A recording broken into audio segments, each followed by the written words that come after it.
the numbers of people who are having the ability to experience not just being part of a union, but forming a new union, that is life-changing for people who are at the heart of it. Which side are you on? Which side are you on?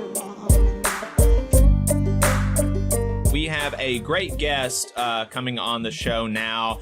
She is the director of the State Worker Power Initiative at the Economic Policy Institute and the Economic Analysis and Research Network. She is a member of the IFPTE Local 70 Nonprofit Employees Union. Jennifer Sherer, welcome to the Valley Labor Report. Thanks for the time this morning. Good morning. Great to see you guys. Great to see you. Yeah, thanks so much. I really appreciate it. So Jacob gave you a little bit of an introduction, but if you could just sort of tell us a little bit about who you are and how you got involved in the movement and what led you up to this current position you're in right now. Okay, sure. So I've been at Economic Policy Institute for about 3 years now and came there to work on, as you said, the State Worker Power Initiative, which is really EPI's commitment to supporting a group of state and local organizations around the country that had been part for over 20 years of what we call our EARN network, Economic Analysis and Research Network.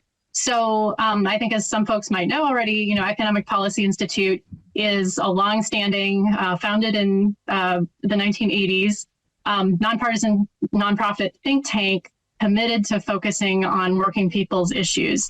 And looking at economic conditions and policy choices that affect low and middle income workers particularly. And we support this network of state and local organizations around the country that are also doing that in partnership with labor and grassroots organizations in their home states. And part of EPI's commitment to focusing even more than we have in the past on some of those state policy questions is the recognition that state policies just as much, and in some cases, depending on where you live in the country, might shape your economic outcomes just as much as what's happening in Congress or at the federal level, and particularly at moments like right now in our history, where there's a lot of gridlock and roadblocks to Congress reforming things like our federal labor law. States have an incredibly huge role to play in shaping outcomes for workers. So that's what I focus on.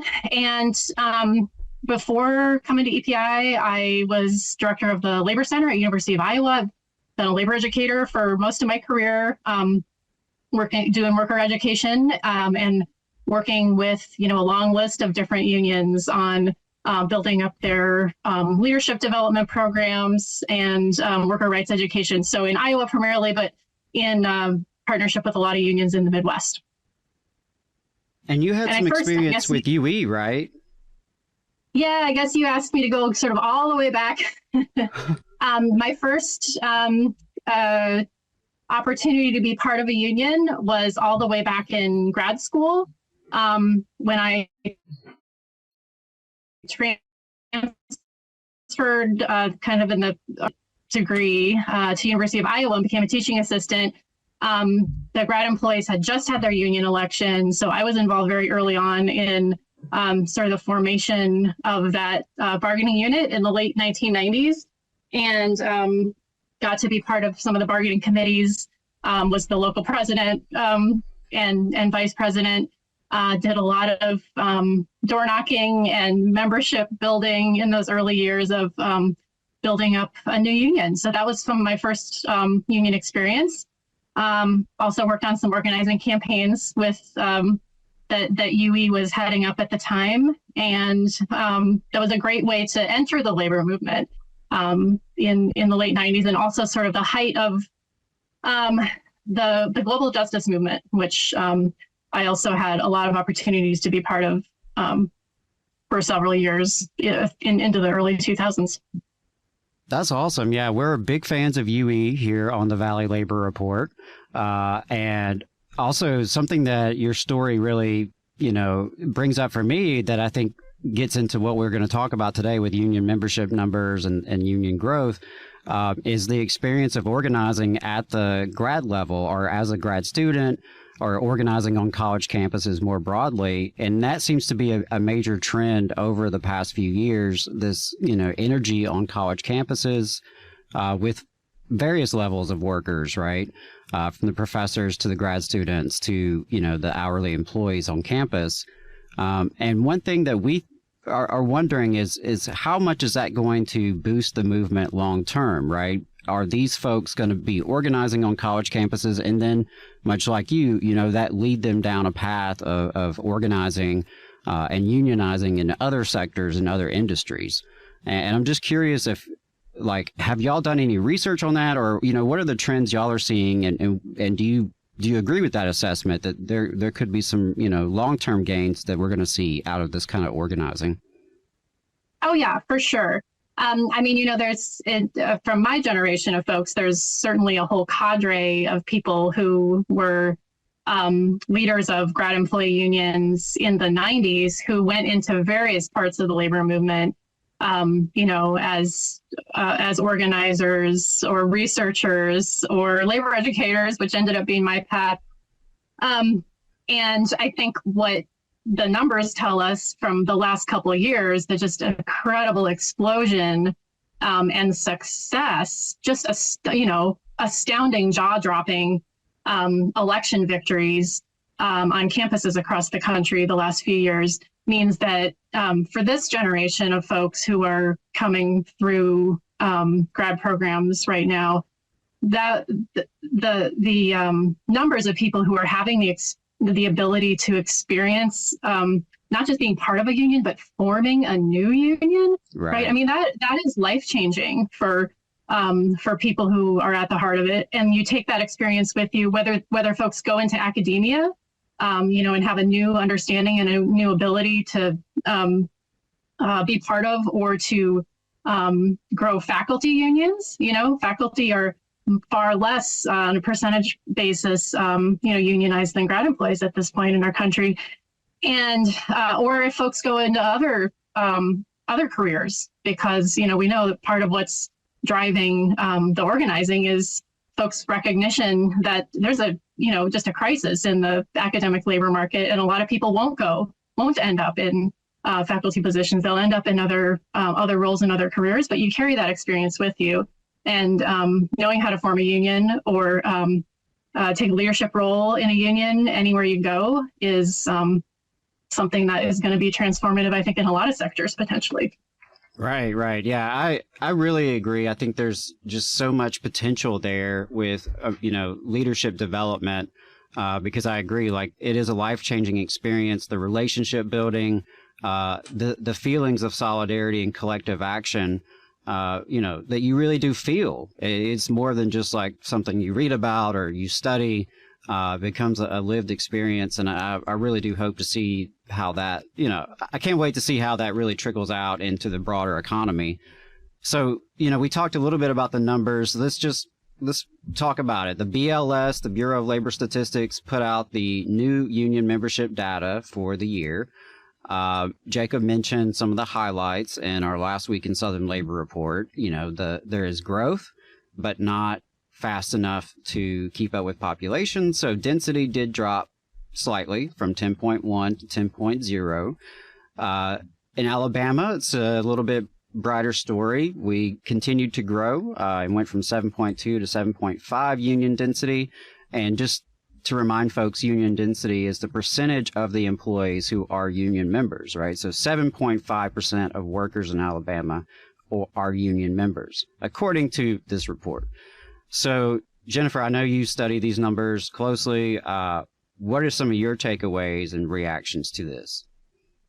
Yeah, and I'll just say, one thing right off the bat for anybody who's looking at the EPI analysis of the numbers is that our report looks more at the representation numbers. So that's, where when BLS asks people, not just are you a member of a union, but are you covered by a union contract? And we do that because, part of what we're trying to assess is what's the overall economic impact. So the union density, if you look at representation, like who's covered by a union contract, is a tiny bit higher than the membership number. that you cited, because there are always more folks who are covered by a union contract than our members. So if people are noticing a discrepancy, that's why. So one thing that really sticks out, to go back to the conversation that you started about young people organizing these days, is that the increase in overall, the growth in numbers of union members is being totally driven by young workers right now, right? So unionization among workers under age 45 grew by about 230,000 last year, which is pretty phenomenal given the obstacles and the stacked deck that workers of any age continue to face when they're organizing. Right. And the other thing. And I was just going to say, like, when I think about young workers, a lot of times we're talking service industry jobs, right? You know, some of the highest profile campaigns would be Starbucks and REI and Trader Joe's, right? Where there's vicious union busting happening. So I think that is very, noteworthy to see that gain among young workers. And, there's the data don't kind of break down for us in terms of where are folks coming from. And so, we know there's a mix behind that, but it's really interesting to see those demographics begin to shift. And I think the other thing that kind of pops out in the data from last year is that workers of color are also driving the segments and when you break down the demographics, the increases are being driven by young workers and workers of color. I think that's something you can see really clearly. Hey, 5 seconds. Just wanted to say that this is only possible because of our donors. If you want to see more of this, then consider donating yourself at tvlr.fm/donate. Yeah, that's interesting. And, we've seen the popularity polls come out, and some of the numbers I've seen is that 88% of young folks, people under 30, approve of labor unions, which is, that's remarkable. I don't know that video games and pizza would poll that high with people under 30. Like 88% is huge. But obviously there's this disconnect between people's approval of unions, people's desire to join unions, and their ability to join unions. And so you mentioned that the obstacles that folks are facing. And could you talk a little bit more about how is the system not set up well to organize? Yeah, so for private sector workers, trying to go through the various hurdles to get to a union contract, our federal law says on paper that our country is committed to a policy of promoting collective bargaining. In reality, the law that we have has been both amended pretty heavily in the mid-20th century and eroded by a series of court decisions and board decisions over the decades that have stacked the deck pretty unfairly against workers. Now, obviously, that doesn't mean that it's impossible to organize. Workers are doing it and succeeding all over our country in pretty much every sector today. But employers have a huge advantage in the sense that the law does not penalize their hostility toward workers' right to form a union. So, typically when workers start the process of organizing, as a lot of your listeners know, employers do everything that they can think of to try to impede that process. That might be trying to scare people, trying to threaten people, having one-on-one meetings with them. We call those captive audience meetings. In some cases, crossing the line into illegal behavior that includes firing people who are leading the organizing efforts. And a lot of employers are comfortable doing any and all of those things because they know that the consequences for doing them are minimal to none, right? So the most that the labor board is typically able to do with the tools at their disposal, if workers then go through the long, painful process of filing board charges about illegal employer behavior, is that the employer is going to get a notice saying you need to stop this behavior, if they fired somebody or somebody lost wages or, something of economic consequence, the employer, is told that they got to pay the back wages and restore what was lost. But for most employers, they're doing in terms of maintaining their position of unequal power in a particular workplace, they consider that a cost of doing business, right? And to them, probably not a very steep cost of doing business. So our law is incredibly weak, puts a lot of obstacles in workers' way. And I think the other thing that is actually pretty phenomenal about the 2023 BLS statistics is that we're seeing any increase at all, measurable at this point, in the private sector union numbers means that workers are being very persistent in their organizing efforts in spite of all those odds. The other thing that's... No, go ahead. I was just going to say the other thing that's a reality about the data is that the data don't fully pick up or account for, organizing efforts that are in process, or workers that have even won their union election but don't have a contract yet. A lot of those things are not going to show up yet in the numbers. That's true. Absolutely. Right. Yeah. Well, you mentioned that about the uneven playing field, and all this is incredibly true. And, especially in a place like Alabama. And what's really kind of interesting about the numbers is that in the places where there is more support for unions, and I think, in particular in Michigan, where, it was the site of, it was really, kind of a center of the UAW strike. They just repealed right to work. They reinstituted prevailing wages. There was a lot of movement in Michigan, and they lost union density, and I think they actually lost numerically numbers of members. And in the public sector, where generally it's kind of easier to organize than in the private sector, particularly at the federal level right now, the public sector lost members, whereas, like you said, kind of astoundingly, there was, a reasonable increase in private sector union membership. And, so the trend seemed to be in places where it's easier to organize, there was less organization. And then in places where it's more difficult to organize, there was more organization, like public sector falling, private sector increasing, Michigan falling, Alabama increasing. What do you make of that? So I would love to talk about the public sector, because that is a complicated story that I think we don't have a real, clear, coherent national story about, because it differs so much state by state. Right. So one thing that you just said that's absolutely true is that at the federal level, if we just pull out only public employees in federal government jobs, we see an uptick, actually, an increase in union membership last year. However, the vast majority of folks working in public service are in state and local governments. So that's everybody from state employees to school employees, teachers, probably being numerically the largest among occupations in public service.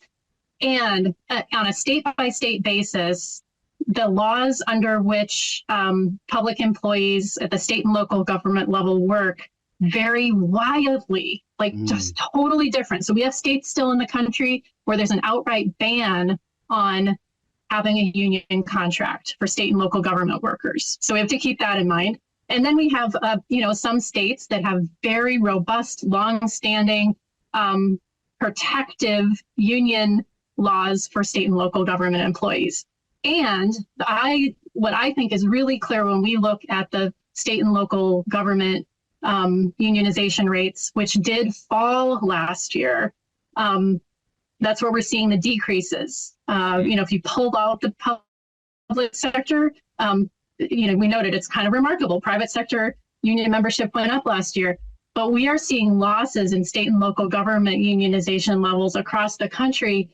And that has to do with both the ongoing, very unrelenting attack on union rights at the state level in at least a dozen states in the country, right? So if you are a teacher in Florida right now, you are very much feeling like the ability to even hold on to the union you already have is under assault, because the state legislature each year has, proposed, and this past year continued to enact more and more policies that make it difficult for state and local government employees to unionize. And we're seeing that all over the country. So, you mentioned Michigan as an example, right? Michigan is one of the states, along with Wisconsin, Florida. I mean, there's just a long list where since 2010, state legislatures and governors have, in many cases, targeted public employee unions with policies that make it more difficult for people to unionize. So when you look at Michigan, and even though some of their state laws very significantly began to change last year, though the effects of that over a decade of attacks, I think people are still living with there. And Michigan did repeal its right to work law last March, but that has not yet gone into effect. In fact, the repeal goes into effect next month in February. So just to say, the impact of the policies now being reversed, many of those anti-union state policies being reversed in Michigan, will still take some time to take hold. Would be one thing that I think it's worth noting. But I think the assault on public employee unions at the state and local level deserves much more attention from the labor movement generally. And that, the national story of an uptick in strikes and an uptick in interest in petitioning for union elections across the country is absolutely real. And what is also real at the same time is that in many, many states across the country, longstanding public employee unions are under assault. I lived in Iowa for a long time, and that is absolutely the story of my state as well. Not long after Scott Walker passed Act 10 in Wisconsin, our state legislature, once it became a majority Republican after 2016, one of the first things they prioritized was demolishing what had been a very long-standing Public Employee Relations Act. And so public employee unions have suffered really stark impacts from that. Many people losing most parts of their contracts and, having to come up with all kinds of new measures just to keep their unions alive since 2017. Right. So, yeah, absolutely. They're so embattled, particularly in Florida. And I think that I'm really glad you brought that up. It can't be brought up enough about what's happening there in Florida. I mean, and certainly in the state of Alabama, where public sector workers don't have any collective bargaining anywhere in our state. I think it is something that, to your point, the labor movement has to take seriously, that there are workers working in local and state government who want to organize, who want contracts. And so I really appreciate the work that EPI does on state policy and the emphasis on state level policies and local policies as well. You just saw a clip from the Valley Labor Report. We are live every Saturday morning from 9:30 a.m. till 12:30 p.m. And we pride ourselves on keeping all of our content free to everybody so that we can talk to as many working folks as possible. If you support the work that we're doing, you think that it's important, you think that it's good, then consider making a monthly contribution to the project. And you can do that on our website, tvlr.fm.